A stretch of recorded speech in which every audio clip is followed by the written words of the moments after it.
আমরা পৃথিবীকে এভাবেই দেখতে অভ্যস্ত, নীল আর সবুজের এক গোলক তুলির আসরের মতো পাক খাওয়া মেঘের মতো, যেন এক কালো ক্যানভাসের পটভূমিতে ঝুলে আছে। কিন্তু যদি আমি আপনাকে বলি পৃথিবীর এটাই পুরো চিত্র নয়, লক্ষ লক্ষ কিলোমিটার দূরে অবস্থিত এক তুনুর মহাকাশযানের ক্যামেরার লেন্সের মাধ্যমে সৌরজগতের শেষ প্রান্ত থেকে পৃথিবীকে দেখলে আমাদের জগৎটাকে সঠিক দৃষ্টিকোণ থেকে দেখা যায়, যেখানে কোনো সীমান্ত নেই, নেই কোনো বিভ্রেদের আওয়াজ। আজ আমি আপনাদের এমন এক যাত্রায় নিয়ে যাব যেখানে আমরা পৃথিবীকে এমন এক জায়গা থেকে দেখব যা কল্পনার বাইরে।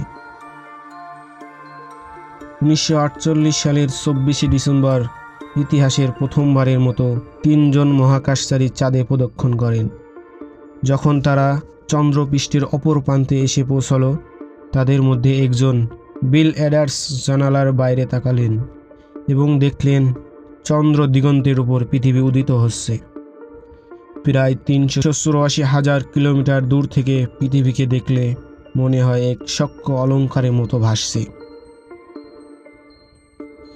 নীল মহাসাগরের সাদা মেঘ, কোনো সীমানা নেই। এই প্রথমবার মানবজাতি পৃথিবীর বাইরে থেকে নিজেদের সত্যিকার অর্থে দেখেছিল। এডার্স এমন একটি ছবি তুলেছিলেন যা পরবর্তীতে কিংবদন্তি তুল্য হয়ে ওঠে। এই ছবিটি আধুনিক পরিবেশে আন্দোলনের সূচনা করতে সাহায্য করেছিল। এত দূর থেকে আমাদের বাসস্থানকে দেখলে উপলব্ধি করা যায় যে এটি শুধু একটি গ্রহ নয়, যেন জীবন রক্ষাকারী নৌকা, আর আমরা সবাই এতে চড়ে এক অন্ধকার মহাসাগরে ভেসে চলছি। কিন্তু আমরা যদি আরেকটু এগিয়ে যাই, 2017 সালে এসিরিস থেকে মহাকাশযান বেনু নামক একটি গ্রহ থেকে নমুনা সংগ্রহের অভিযানে ছিল। পৃথিবীকে পেছনে ফেলে যাওয়ার সময় প্রায় 13 লক্ষ কিলোমিটার দূর থেকে শেষবারের মতো পৃথিবীর দিকে ঘুরে তাকালো। পৃথিবীকে একটি ছোট উজ্জ্বল গোলক হিসেবে দেখা যাচ্ছে, কিন্তু এর পাশেই আমাদের চাঁদকে ছোট একটি ধূসর বিন্দুর মতো ভাসতে দেখা যাচ্ছে।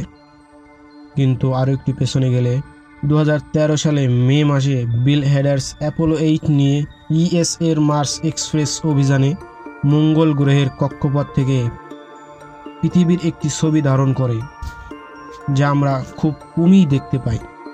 পৃথিবী ও চাঁদ একসাথে গতিশীল, এটা শুধু একটি স্থির চিত্র ছিল না, এটি ছিল 4টি ফ্রেমের একটি সংক্ষিপ্ত দৃশ্য, যা জুড়ে দিয়ে একটি সুন্দর অ্যানিমেশন তৈরি করা হয়েছিল। এই ছবিটি দেখলে মনে হয় আসলে আমরা কতটা ক্ষুদ্র এই সাদা বিন্দুটিতে আমরা প্রত্যেকে বসবাস করি। এই ছবিটি হলো 2013 সালে নাসার ক্যাসিনি মহাকাশযানটি পৃথিবী থেকে প্রায় 1.44 বিলিয়ন কিলোমিটার দূরে শনিকে প্রদক্ষিণ করার সময় এমন একটি ছবি তুলেছিল। এই ছবিতে সম্মুখভাবে শনির বিশাল বলয়গুলো এবং এক্ষুনি অন্ধকার ভাসমান একটি নীল আলোর বিন্দু দেখা যাচ্ছে। আর এই সময় নাসা বিশ্বকে আগমন অনুরোধ করেছিল, আকাশের দিকে তাকান আর হাসুন।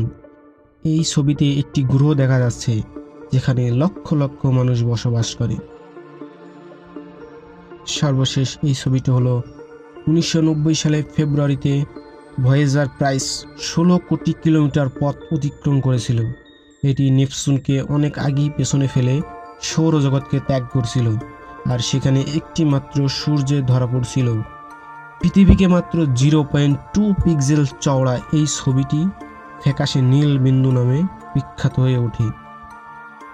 এটা কোনো ছবি নয়, এটা একটি আয়না।